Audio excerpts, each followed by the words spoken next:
कि उत्तम कार्य करते हुए एक पल का जीवन भी श्रेष्ठ है, परंतु दोनों लोकों में दुष्कर्म करते हुए हजारों साल का जीना भी श्रेष्ठ नहीं है। आगे समझाते हैं कि बीते हुए का शोक नहीं करना चाहिए और भविष्य में जो कुछ होने वाला है उसकी कभी चिंता नहीं करना चाहिए। आए हुए समय को देखकर ही विद्वान लोग किसी भी कार्य में लगते हैं। इस प्रकार बुद्धिमान व्यक्ति वही है जो वर्तमान के संबंध में ही सोच विचार कर कार्य करते हैं, अर्थात जो वर्तमान में जीते हैं, भूत और भविष्य की चिंता नहीं करते हैं। उत्तम स्वभाव से ही देवता, सज्जन और पिता संतुष्ट होते हैं। बंधु बांधव खान पान से और श्रेष्ठ वार्तालाप से पंडित अर्थात विद्वान प्रसन्न होते हैं। मनुष्य को अपने मृदुल स्वभाव को बनाए रखना चाहिए। आचार्य चाणक्य ने प्रस्तुत श्लोक में समझाया है कि जो व्यक्ति जैसे प्रसन्न हो उसे वैसे ही प्रसन्न करना चाहिए। आगे कहते हैं कि बड़ों के स्वभाव विचित्र होते हैं। वे लक्ष्मी की तृष्णा के समान समझते हैं और उनके प्राप्त होने पर उनके भार से और भी अधिक नम्र हो जाते हैं। भाव यह है कि जो महान है वे धन के महत्व को कुछ नहीं समझते। उनका स्नेह स्वभाव धन से भी अधिक ऊंचा होता है। आगे बहुत ही अच्छी बात समझाई है जिसे हर इंसान को समझना चाहिए।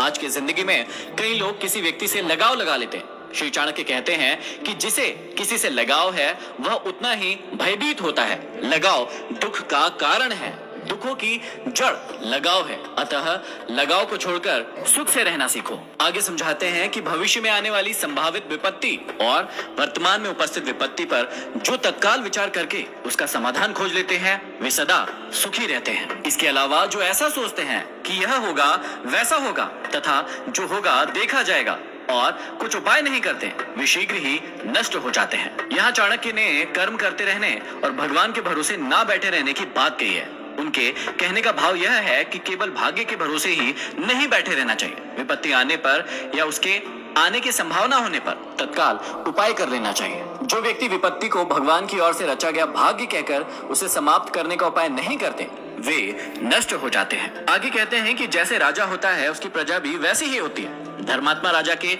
राज्य की प्रजा धर्मात्मी, पापी के राज्य की पापी और मध्यम वर्गीय राजा के राज्य की प्रजा मध्यम अर्थात राजा का अनुसरण करने वाली होती है। आगे समझाते हैं कि धर्म से विमुख व्यक्ति जीवित भी मृतक के समान होता है, परंतु धर्म के आचरण करने वाले व्यक्ति चिरंजीवी होते हैं। धर्म, अर्थ, काम और मोक्ष इन चारों का संबंध इस लोक और परलोक दोनों से है। मनुष्य को अपना जीवन सार्थक करने के लिए इनमें से किसी एक को अवश्य ही पाना चाहिए। आगे बहुत ही अच्छी बात समझाते हैं कि नीच मनुष्य दूसरों की यशस्वी अग्नि की तेजी से जलते रहते हैं और उस स्थान पर न पहुंचने के कारण उनकी निंदा करते रहते हैं। दूसरों की निंदा सदैव दुष्ट व्यक्ति ही किया करते हैं। वे दूसरों के यश को देखकर सदैव ईर्ष्या में जलते रहते हैं। आगे समझाते हैं कि मन को विषयहीन अर्थात मोह माया से युक्त करके ही मोक्ष की प्राप्ति हो सकती है, क्योंकि मन में विषय वासनाओं के आगमन के कारण ही मनुष्य मोह माया के जाल में आसक्त होकर रह जाता है। अतः हर मनुष्य को मन को जीतने का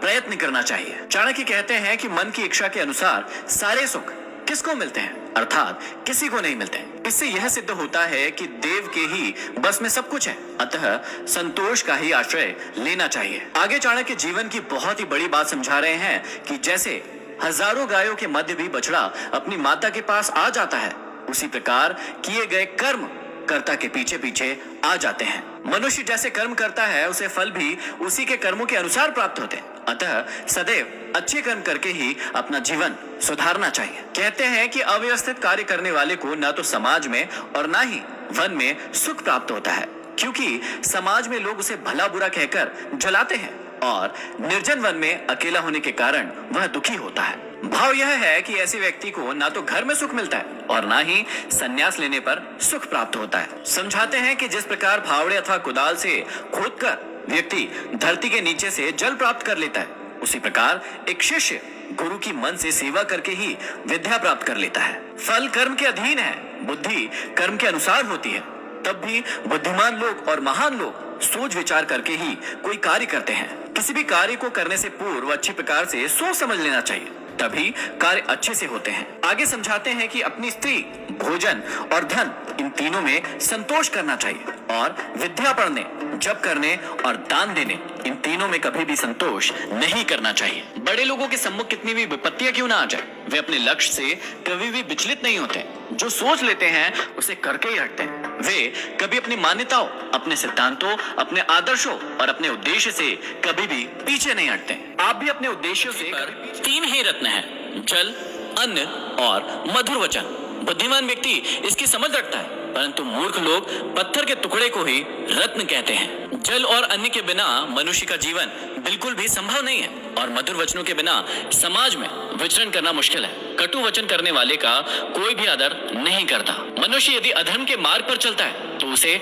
अपने जीवन में उपयुक्त दुखों का सामना करना पड़ता है। धन, मित्र, स्त्री और पृथ्वी ये बार बार प्राप्त होते हैं, परंतु मनुष्य का शरीर बार बार नहीं मिलता। इस श्लोक में श्री चाणक्य मानव के शरीर का महत्व बताते हैं। उनके अनुसार मानव शरीर 84 लाख योनियों में भ्रमण करने के उपरांत हमें प्राप्त हुआ है। यह अत्यंत दुर्लभ है। इसमें ईश्वर का स्मरण किया जा सकता है। आगे चाणक्य कहते हैं कि यह एक निश्चित तथ्य है कि बहुत से लोगों का समूह ही शत्रु पर विजय प्राप्त करता है। जैसे वर्षा की धार को धारण करने वाले मेघों के जल को तिनकों के द्वारा तिनके से बना छप्पर ही रोक सकता है। भाव यह है कि एकता में बड़ा बल होता है, वह बड़ी से बड़ी शक्ति से टकरा सकता है। आगे समझाते हैं कि पानी में तेल, दुष्ट व्यक्तियों में गोपनीय बातें, उत्तम पात्र को दिया गया दान और बुद्धिमान के पास शास्त्र ज्ञान यदि थोड़ा भी हो तो वे स्वयं अपनी शक्ति से विस्तार पा जाते हैं।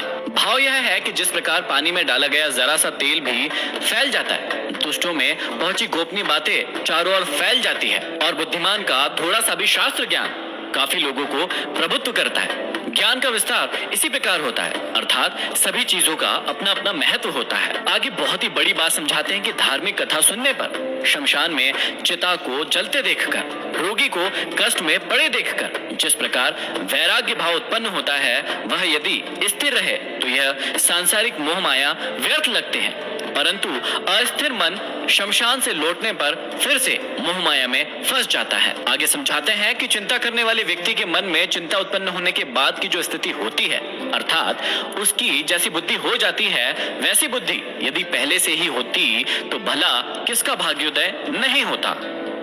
यहाँ समझाया गया है कि गलत कार्य करने के उपरांत पश्चाताप के समय उसकी जैसी निर्मल बुद्धि हो जाती है, यदि वैसी निर्मल बुद्धि पहले से ही रही होती तो किसका भला या कल्याण नहीं होगा। आगे समझाते हैं कि दान, तपस्या, वीरता, ज्ञान, नम्रता, किसी में ऐसी विशेषताओं को देखकर आश्चर्य नहीं करना चाहिए, क्योंकि इस दुनिया में ऐसे अनेक रत्न भरे पड़े हैं। समझाते हैं कि जो जिसके मन में है वह उससे दूर रहकर भी दूर नहीं है, और जो जिसके हृदय में नहीं है वह समीप रहते हुए भी दूर है। भाव यह है कि सच्चा प्रेम हृदय से होता है, उसमें दूरी का अथवा पास होने का कोई भी व्यवधान नहीं होता। सच्चे प्रेम में प्रिय हर समय आंखों के सम्मुख ही रहता है। आगे चाणक्य कूटनीति की उसे सदैव प्रिय बोल बोलना चाहिए। जैसे मृग को मारने के लिए बहेलिया मीठे स्वर में गीत गाता जाता है। राजा, अग्नि, गुरु और स्त्री, इनसे सामान्य व्यवहार करना चाहिए, क्योंकि अत्यंत समीप होने पर ये नाश के कारण होते हैं और दूर रहने पर इनसे कोई फल प्राप्त नहीं होता। भाव यह है कि इनसे व्यवहार करते समय मध्यम मार्ग अपनाएं, न नीम जैसे कड़वे और न गुड़ जैसे मीठे, ज्यादा दूरी भी नहीं और ज्यादा पास भी नहीं। आगे समझाते हैं कि अग्नि, पानी, स्त्रियां, मूर्ख, सांप और राजा कुल से निकट संबंध सावधानी से करना चाहिए, क्योंकि ये 6 तत्काल प्राणों को हरने वाले होते हैं। समझाते हैं कि जिसके पास गुण है उसके पास धर्म है, वही जीवित है। गुण और धर्म से विहित व्यक्ति का जीवन निरर्थक है। चाणक्य समझाते हैं कि यदि एक ही कर्म से समस्त संसार को वश में करना चाहते हो तो 15 मुखों से विचरण करने वाले मन को रोको, अर्थात उसे वश में करो। ये 15 मुख कौन कौन से हैं? ये है मुंह, आंख, कान, नाक, जीभ, त्वक, हाथ, पैर, लिंग, गुदा, रूप, रस, गंध, स्पर्श और शब्द। यहाँ समझाते हैं कि यदि एक ही कर्म से सारे संसार को वश में करना चाहते हो तो पर निंदा करना बंद कर दो।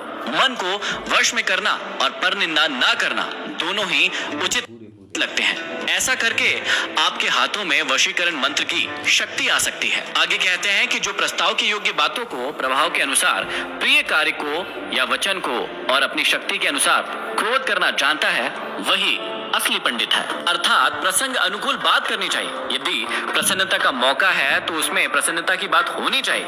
इसी तरह अन्य योग्यताओं का भी वर्णन किया है। आगे कहा है कि एक ही वस्तु को 3 दृष्टियों से देखा जा सकता है। जैसे एक सुंदर स्त्री को एक योगी मृतक के रूप में देखता है, कामुक व्यक्ति उसे कामिनी के रूप में देखता है और कुत्ते के द्वारा वह मांस के रूप में देखी जाती है। भाव यह है कि नारी की सौंदर्यता दृष्टि भ्रम मात्र है। प्रत्येक व्यक्ति हर चीज को अपनी अपनी दृष्टि से दिखता है। आचार्य चाणक्य समझाते हैं कि बुद्धिमान व्यक्ति वही है जो अति शुद्ध दवा को, धर्म के रहस्य को, धर्म के दोष को, मैथुन अर्थात संभोग की बातों को, स्वादहीन भोजन को और अति कष्टकारी मृत्यु को किसी को न बताए। भाव यह है कि कुछ बातें ऐसी होती है जिन्हें समाज से छिपा कर रखना चाहिए। और आगे समझाते हैं कि दुष्टों का साथ त्यागो, सज्जनों का साथ करो, दिन रात धर्म का आचरण करो और प्रतिदिन इस अनित्य संसार में नित्य परमात्मा के विषय में विचार करो, उसे याद करो। यहाँ पर समाप्ति होती है 14वें अध्याय की। अब हम आगे बढ़ते हैं